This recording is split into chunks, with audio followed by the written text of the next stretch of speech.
assunto do dia, com Márcio Alvarenga. No assunto do dia do Trocando em Miúdos, nós vamos conversar com Demétrios Lira Martins, ecólogo, pesquisador, especialista em florestas tropicais. Ele foi pesquisar as técnicas de controle do capim invasor para a restauração ecológica do Cerrado. Demétrios, bom dia, prazer em tê-lo conosco. Bom dia, Márcio, prazer é todo meu de estar aqui no seu programa.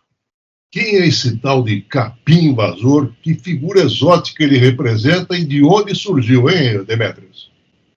Bom, Márcio, acho que a gente precisa entender que a restauração, para ela dar certo, ela precisa vencer determinados filtros. E o capim, no caso que a gente está comentando aqui no nosso trabalho, é simplesmente um desses filtros que a restauração precisa vencer. Então, ele é uma causa de degradação do ambiente, porque, na verdade, são áreas que elas foram utilizadas anteriormente para pastagem, por exemplo, e aí essas espécies utilizadas para pastagem, elas têm características que são bem distintas das espécies nativas do Cerrado. Então essas espécies elas foram introduzidas no Cerrado, trazidas do continente africano. Então, essas espécies, portanto, são exóticas e elas dependem de muitos nutrientes. Então, uma melhoria, uma alteração do solo nas suas condições nativas.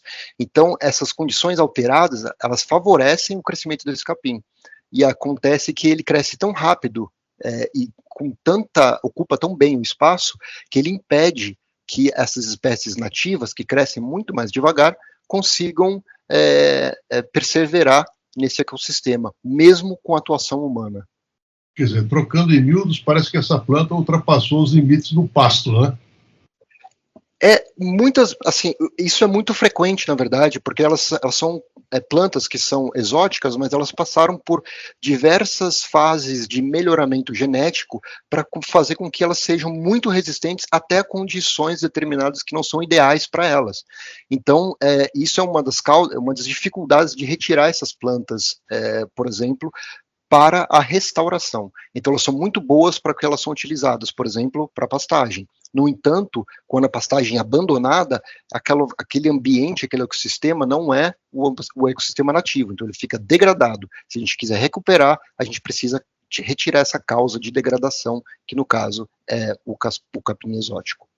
Bom, por falar em degradação, seria verdade então que essas áreas invadidas aí pelo capim invasor, elas estariam mais suscetíveis a queimadas, especialmente em épocas de seca, Demétrios?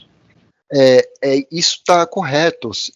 A gente considerar que uma das características dessas gramas é que elas acumulam muita biomassa, que é diferente das espécies nativas do Cerrado. Então, esse grande acúmulo de Cerrado, de biomassa, numa época mais seca, você tem muito mais material para pegar fogo.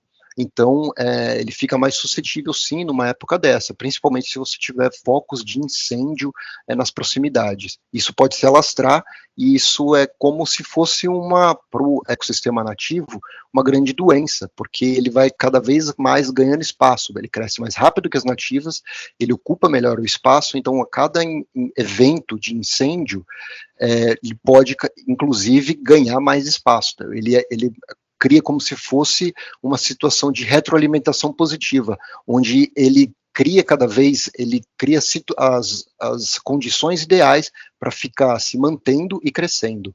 Uhum. Agora, até que ponto, Demétrios, a vegetação ela não seria a única prejudicada? Ou seja, os animais, né, que se alimentavam da vegetação nativa, até que ponto eles também estariam com a sua sobrevivência comprometida? Márcio, é muito interessante pensar que, na verdade, quando a gente fala de restauração ecológica, a gente pensa em todas as condições para fazer aquele ecossistema voltar a funcionar o mais próximo possível do que você imaginava, que é o que a gente chama do ecossistema de referência.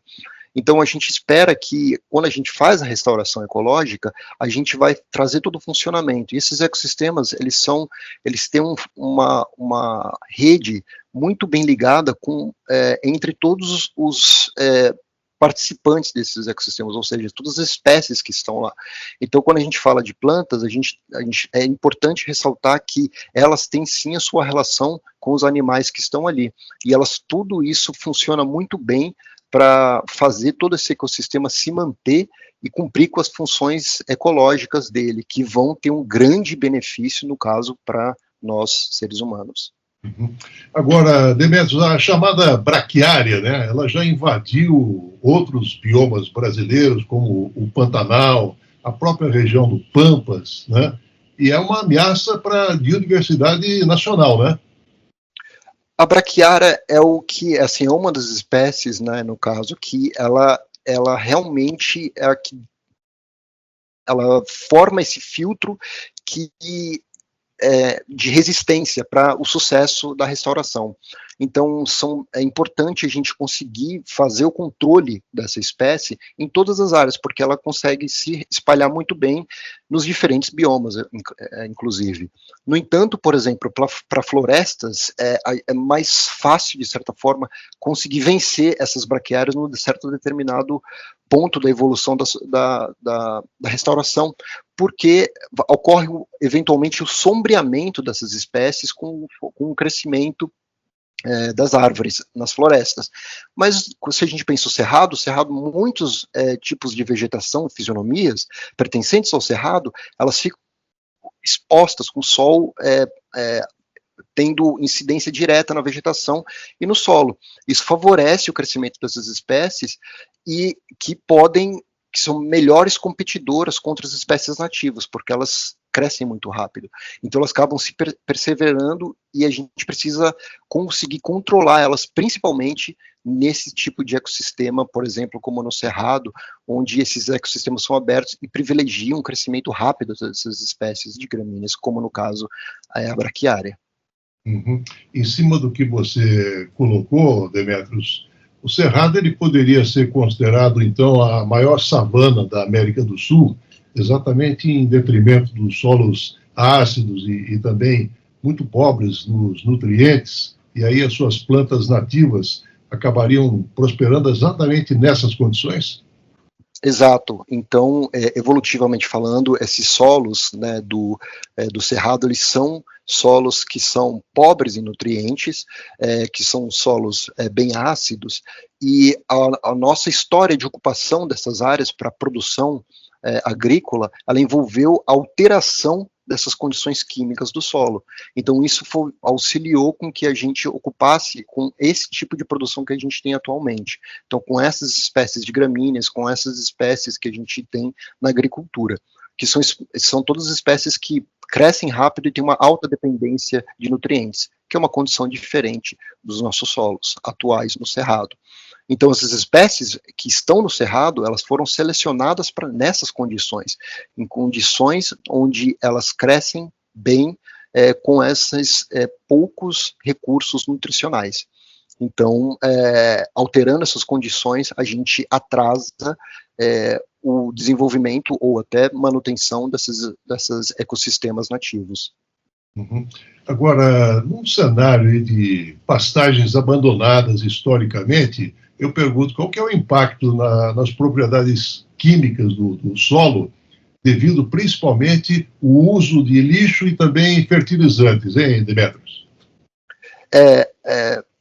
Esse que é exatamente o ponto central da ideia, o mote, né, desse trabalho, que esses nutrientes ou os utilizados, né, fertilizantes, então mesmo o escorrimento de lixo, que tem muitas vezes características nutricionalmente bem altas, né, ele extravasando para esses solos, ele altera essas condições né, de solos pobres, e elas vão sempre favorecer ao crescimento dessas espécies que têm uma alta demanda nutricional, né? Então, se a gente pensar que a braquiária, ou essas sementes, elas viajam facilmente, e elas estão em toda parte, né, no nosso entorno, então se você viaja por aí, você nas estradas, você consegue ver facilmente essas gramas crescendo nas laterais das estradas, então você vê que elas estão em toda parte, então as sementes delas se espalham e podem ocupar esses solos e crescer rapidamente. E isso é um dos fatores que que se acumula para a degradação dessas áreas. Uhum. Agora, com relação exatamente ao capim invasor prosperando, né? Isso dificulta qualquer tentativa de restauração do solo, né? Exatamente, esse é um dos fatores que realmente atrasa a restauração. Se a gente quiser fazer uma restauração ecológica efetiva, onde a gente não precise fazer o manejo contínuo dessas áreas, a gente precisa vencer essa primeira barreira ecológica, que é o estabelecimento dessas espécies exóticas que competem muito bem com essas espécies nativas do Cerrado. Agora, no seu estudo, Demetrios, qual foi a estratégia exatamente para tentar reverter esse cenário? A ideia principal do estudo foi utilizar um componente químico para diminuir a acidez do solo, né? Aumentar, perdão, a acidez do solo. Então a gente diminuiu o pH do solo, e com isso a gente colocou essa substância, que é o sulfato ferroso, que ele tem essa característica ácida. Então, quando a gente adiciona ele ao solo, ele vai diminuir o pH, ou seja, aumentar a acidez do solo, e vai diminuir a disponibilidade de nutrientes. Então, a gente diminui a quantidade de nutrientes disponíveis para as plantas, para que elas diminuam a capacidade delas de crescimento rápido, dependente dessa quantidade de nutrientes disponíveis no solo. Uhum. Aplicação de fertilizantes pode favorecer aí o estabelecimento dessas espécies invasoras? Certamente. Então, se a gente faz uma restauração, e é muito comum em restauração florestal, a utilização de fertilizantes, nesses ecossistemas é condizente, e principalmente por causa da estratégia de inibição dessas espécies herbáceas e depois do estabelecimento e sombreamento do solo das árvores, feitos pelas árvores, isso impede que essas espécies exóticas voltem para o ecossistema. No entanto, no Cerrado é diferente. Então, se a gente não retira essa característica de maior disponibilidade do solo, a gente não está tirando um fator importante para que essas espécies exóticas se mantenham. Então, a utilização de fertilizantes na restauração do Cerrado, ela é contraindicada, porque você está alterando um ecossistema que, na verdade, deveria ser, você está aumentando a disponibilidade de nutrientes, quando, na verdade, a disponibilidade de nutrientes deveria ser reduzida para que você tivesse uma restauração bem sucedida do Cerrado. Uhum. Por isso que o manejo de espécies invasoras pode contribuir para a redução dos impactos ambientais negativos, né? Exatamente. Essa principal ideia é fazer a redução dessas espécies invasoras para a gente conseguir ter uma restauração bem sucedida. Uhum. Agora, como é que foi desenvolvida essa estratégia com relação ao capim exótico a partir de uma maior diversidade dessas espécies nativas, Demetrios? Bem, o que acontece é que são poucas espécies dessas espécies exóticas de gramíneas que se estabelecem nessas regiões, nesses locais. Então a gente tem um número muito reduzido de espécies comparado às espécies, pensando numa mesma área, ao número de espécies nativas que se encontra. Então, se você colocar um quadrado lá dentro de uma área totalmente degradada, você vai ver poucas espécies, e a grande maioria delas exóticas, né? Se você for para uma área nativa, você vai ver muitas espécies dentro desse mesmo quadrado, nessas condições, que são as espécies nativas. Então você tem uma diversidade muito maior. Então, quanto melhor você controla essas exóticas, você favorece o crescimento e o estabelecimento dessa diversidade de espécies nativas que você tem nessa região. Uhum. e como trazer de volta aquelas formas originais do Cerrado, exatamente para restaurar esse bioma tão ameaçado, hein, Demetrios? Márcio, isso é um desafio em curso e são vários os grupos de pesquisa que têm trabalhado arduamente nessa missão. Então, a gente ainda, de certa forma, a gente sabe muita coisa sobre o Cerrado ainda, mas a gente ainda desconhece inúmeras características com as quais a gente pode usar para controlar ou ter uma restauração bem sucedida. Então, inúmeros trabalhos, por exemplo, desenvolvidos tanto em São Paulo quanto em Goiás ou em Brasília, têm mostrado características de restauração diversas. Então, você retirar, por exemplo, partes de solo de uma região nativa e colocar elas numa área a ser restaurada, você pode beneficiar essa área, né, colocando esses núcleos de diversidade, essas ilhas de diversidade nativa distribuídas numa área de degradação, a gente aumenta a disponibilidade de espécies. Também a gente usa, na cadeia da restauração, a gente depende de coletores de sementes, que vão fazer a coleta de sementes nas diferentes regiões onde você tem as espécies nativas. E a gente, coletando espécies, a mesma espécie em diferentes regiões e diferentes espécies nessas condições, você aumenta uma das outras características de diversidade, que é a diversidade genética também, que é importante a gente ter na restauração. Então, são diversas técnicas que dependem de muitos atores na cadeia da restauração que vão auxiliar uma restauração muito bem sucedida, uma restauração ecológica, no qual a gente reestabelece as condições ecológicas daquele ecossistema, privilegiando a diversidade e o funcionamento e a estrutura desses ecossistemas. Para a gente encerrar, Demetrios, em cima de tudo que a gente conversou até aqui, se você tivesse que fazer um sumário conclusivo, qual seria?